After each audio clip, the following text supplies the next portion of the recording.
Hey guys, it's Paul Productions 2010. I want to wish you guys a happy new year. My first video 2013, and I hope you guys had a really nice holidays. Got lots of cool stuff, hopefully Lego.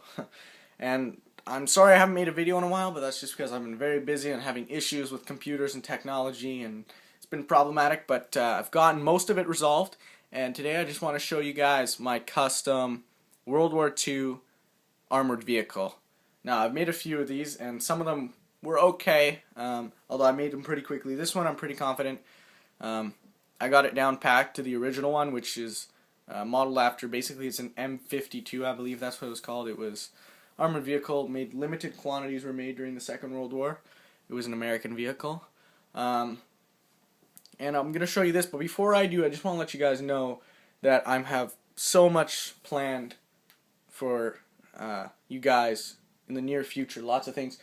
Got minifigures Series 9, the entire series I have just acquired, as well as a whole bunch of individual unopened minifigures, which will be given away during a contest, as well as some of the old rare ones unpackaged, such as Series 5. I have some Series 1s, Series 2 and 3s, and Series 8s that will be given away during future contests on other YouTube channels that I do have, as well as a few other channels, including this one with a whole bunch of people I work with Lego with, and we've built a whole bunch of really cool stuff that you guys are going to love. But that will be in the near future, so you guys got to keep up to date on that stuff. It's going to be coming out really soon. Alright, so back to my custom vehicle here, armored vehicle. Basically, I'm going to take the guys off the top. They all have my custom decals, which are on the front and back. And some of them have some of the, I believe it's the Mod, I think it's called Mod, the company that makes them. There's the gunner. So basically what this vehicle has is a main gun, which is generally a pretty big gun, can handle most types of armored vehicles it comes across. It will have a 50 cal on the side. It can have an attachment for a rocket launcher or a bazooka to attach on this side, so someone can operate it from the inside, which is pretty cool. The armor flabs on the side do lift up to reveal the chassis, so you can fix it and stuff. And the other side has something really cool, which I recently implied this piece not belong there. But yeah, this folds up, and it clips in very nicely. Then these will, you can take them off, or they fold down really nicely.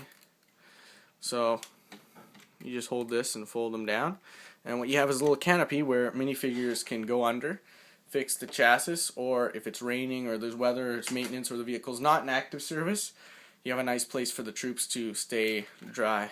And they actually had them on this vehicle during the Second World War, and that's the reason why the vehicle was in limited quantities and it didn't last very long, because while this was up, if you had an enemy tank or even small arms fire would go through the armor, the light armor in between, because this is the real armor on the side. This would take most hits, but underneath that, you know, it'll just go right through into the vehicle and disable the chassis, not to mention the damage it would do inside. I have a gold bar on here from a stop motion movie coming up, which is secret now, not done, but definitely really cool. So stay tuned for that, I guess. Yeah, you have the 50 cal here, and soldiers can stand on the platform and operate that. You take that off. I'll show you guys inside here. You have a mortar crew. So 2 to 3 figures. I'd suggest 2 because 3 is a bit cramped. I usually put 2 in, 1 to fire and 1 with the radio to find out where to shoot. It's rear facing like it was in the original vehicle.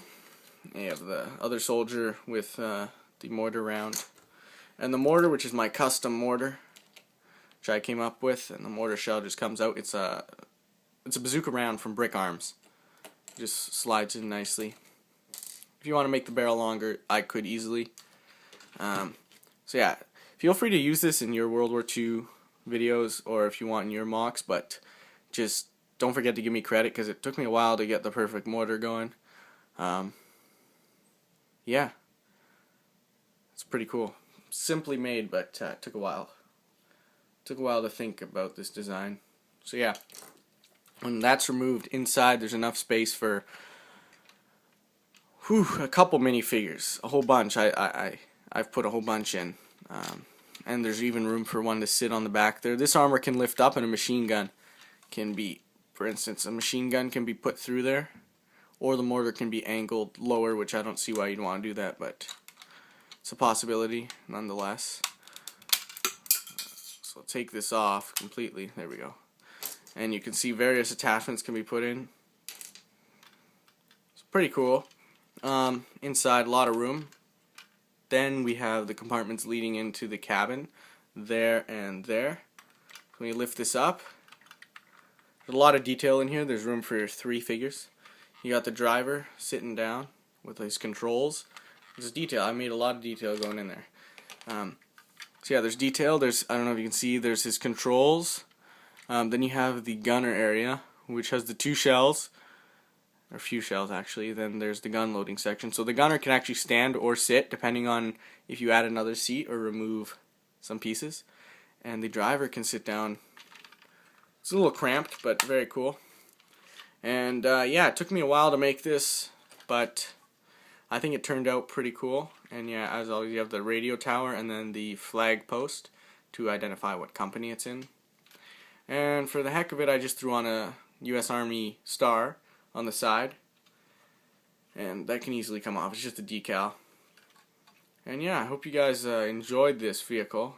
It took me a while to make, but it's my latest one, and it's used in my stop motion movies.